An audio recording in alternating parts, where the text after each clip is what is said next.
What's up guys, I'm Phoenix Master 1 and welcome back for some more Fire Emblem Heroes, and today I'm going to be reviewing this Legendary Hero banner which is going to be coming out tomorrow, and we have got Legendary Dragon Tiki as our Earth Legendary Hero, and she's a blue armor dragon. Who would have expected this? A lot of people were expecting either a Joke Draw Legendary Hero or a Fates Legendary Hero, seeing as the events we had this month.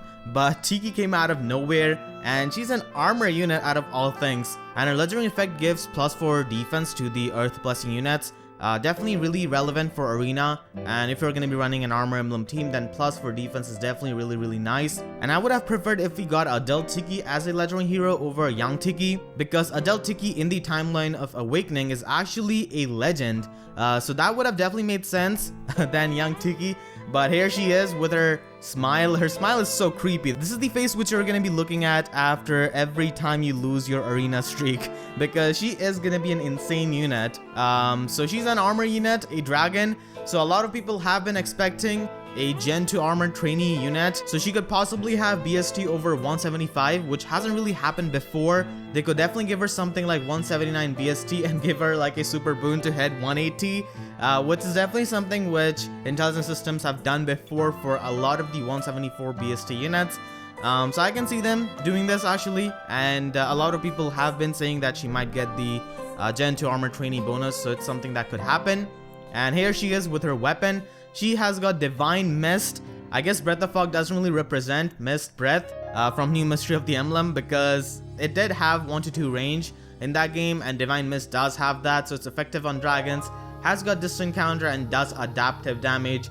Such an insane weapon. It completely power creeps Expiration, which Grimas have, because Tiki is able to do effective damage against dragons, and because of that she can likely kill male Grima in the player phase if she's got high attack, which she's probably gonna have.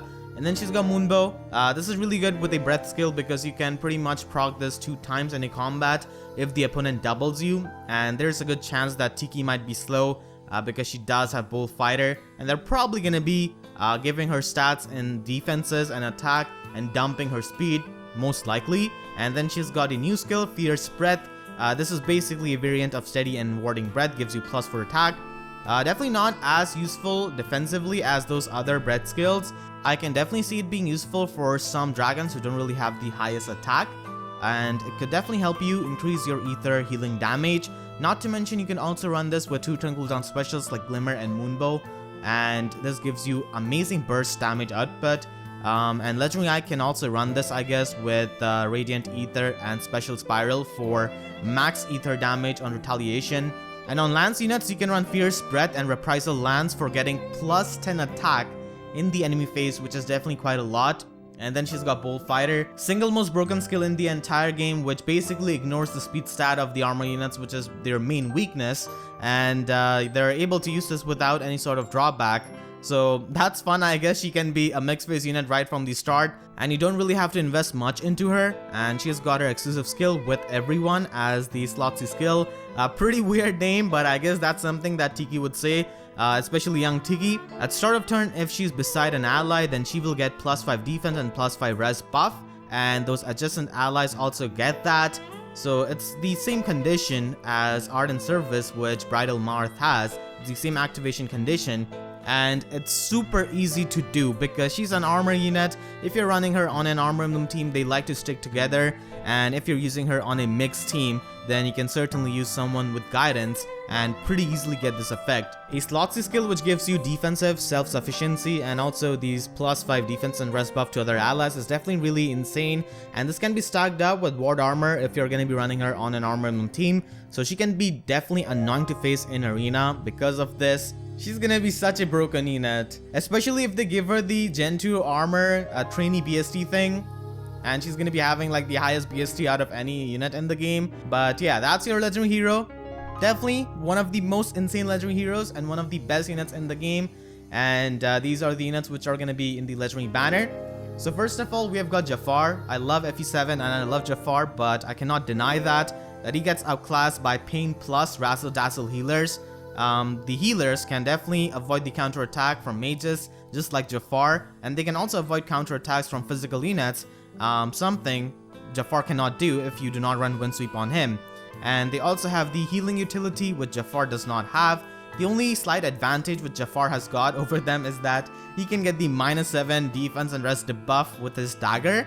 And healers cannot really do that. If they're running Pain Plus, they cannot run smoke skills. And Jaffar can run damaging special and also more offensive slotted skills, but still, like, a Pain Plus healer is definitely going to be giving you much more utility. So even after the refined, Jaffar does struggle quite a bit with the relevancy. Not to mention his attack isn't really the greatest, and he also does not have a very high bulk.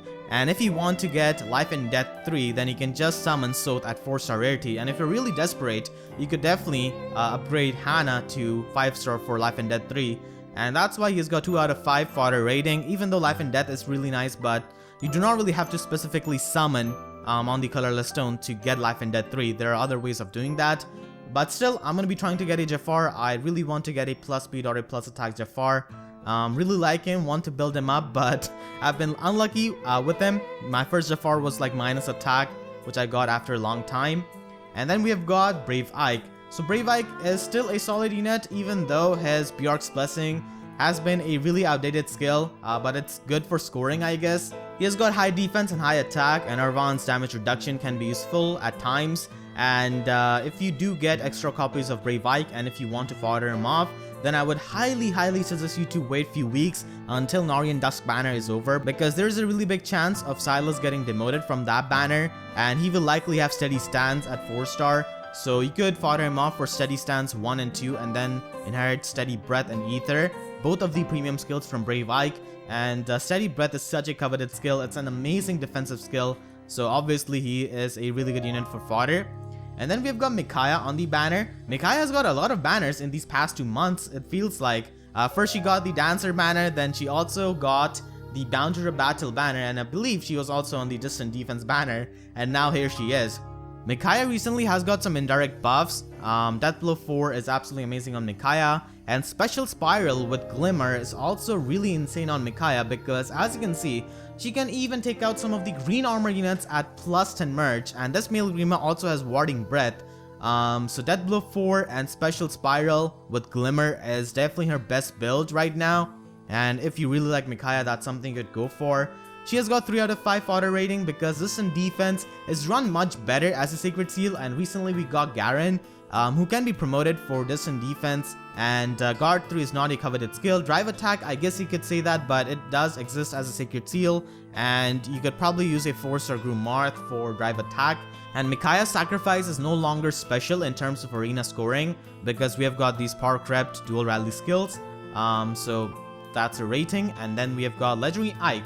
So Legendary Ike has been given as a free unit, but he's a really solid unit with high defense, high attack, and also has innate distant counter, so that's really amazing. And Warding Breath is not really as useful as Steady Breath in my opinion, because Warding Breath is best used by units who have got innate distant counter, and Steady Breath can also be used on any kind of melee range unit who doesn't really care about taking on range units. You cannot really do the same with Warding Breath unless you want to improve your dragon matchups. But still, Warding Breath is amazing because of its special cooldown. Sharena, I guess you can say, is a pity breaker for the green color, because a lot of people are going to be trying to get Brave Ike and Legendary Hector for their skills, and Sharena doesn't really have coveted skills. Swift Stance is nowhere near useful as other stance skills like Sturdy Stance, and Rest Tactic is a seal, and Rally Attack Speed, while being a good dual rally skill, it has definitely got Power Crept, but still, Sharena can be pretty useful if you have got a lot of orbs saved up, and depending on if you get lucky or unlucky, you could end up with a merged Sharena. And if you give her the green infantry dual skill from Hellbendy, then she can actually be a really good cheerleader for your arena core. Sharena does have basically 2 chill effects on her preferred weapon, and you can run another chill skill on Slot B and run Ploys for Slot C and Sacred Seal. She does have really good resistance for running Ploy, and this way she can be a really good support unit and a pretty good cheerleader for your arena team. But still, it's really expensive, and she does share color with 2 other units. And then we have got Spring Catria. Spring Catria does have 32 base attack and 35 base speed, making her a pretty good offensive Blue Cavalier.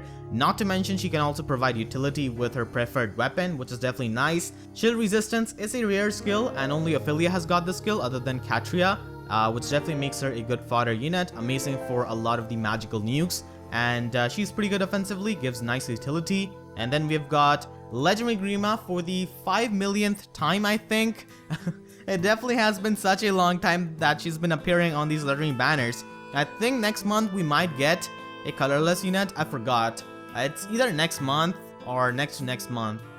It's something like that, but we're soon gonna be getting a colorless unit. But in general, as a unit, Legendary Grima is pretty decent. She has got innate distant counter, which is really good, and I've been using her a lot ever since she got released. And I do use her in my Flammum team, but she does have her flaws. She doesn't really have as much bulk as compared to other dragons. Her HP pool is definitely low. Not to mention, she doesn't really have a way of increasing her damage output with special abusing skills like Steady Breath, Wrath, Special Spiral, or even Flashing Blade. Like Flashing Blade Sacred Seal would have been really nice with her high speed, but unfortunately she cannot really have all those skills which many other dragons can. Rest Smoke, I guess, can be pretty useful for mage nukes who do not really have high enough resistance to run ploy, but still it's not really as coveted as Speed Smoke or something like Defense Smoke. And moving on, we have got Bridal Tharja. So Bridal Tharja is amazing offensive unit with 35 base attack and 35 base speed, and she has got Muspel's Fire Posy, which is actually a pretty good weapon. It's basically an owl tone which works only for attack and speed, so it further helps with her offensive capabilities. And she does have attack speed bond. It's a pretty rare skill, but soon we might get attack speed solo, which is definitely going to be much better than attack speed bond, because attack speed bond is an offensive skill. It's not really all that defensive, so attack speed solo could be better, but still it hasn't been in the game. It could definitely take months, so till then attack speed bond is definitely really nice. And a rare skill, she also has speed feint, which isn't really the best skill to be run on slot B, but still it's a rare skill. And she's really powerful but has got low defenses. Pretty typical glass cannon mage. And then we've got Karla. Karla is one of the best sword units in the entire game, and with Vassal's Blade and Moonbow, she can match the damage output of a Sling Edge Regnalastra Ira, which is definitely nice. And she's got Wrath and even Speed Wave, so she's an amazing fodder unit. And she of course has the insane 35-40 offensive spread. And then we have got Legendary Hector. So Legendary Hector is definitely an amazing armor unit, like a lot of the green armor units present in the game. And because of Thunder Armads, he can prevent doubles from fast units and still double himself in the enemy phase because of Vengeful Fighter. So Thunder Armads is amazing for denying follow-ups from faster red units. And he of course has got distant counter, and Ostia's Pulse is amazing for mixed teams, especially with Special Spiral being available now. Legendary Hector is amazing teammate for any unit who's running Special Spiral. It does help you set up Special Spiral easily if you run Quick on Pulse with the 2-turn cooldown special. And finally, we have got Maribelle as the last unit on this banner. Recently, we got Veronica, who's a much better cavalry healer than Maribelle, but still, because of being a Razzle Dazzle healer, she is very powerful. She also has Dazzling Staff, which you could use for Skeletons, and Trilemma is a pretty fun weapon as well.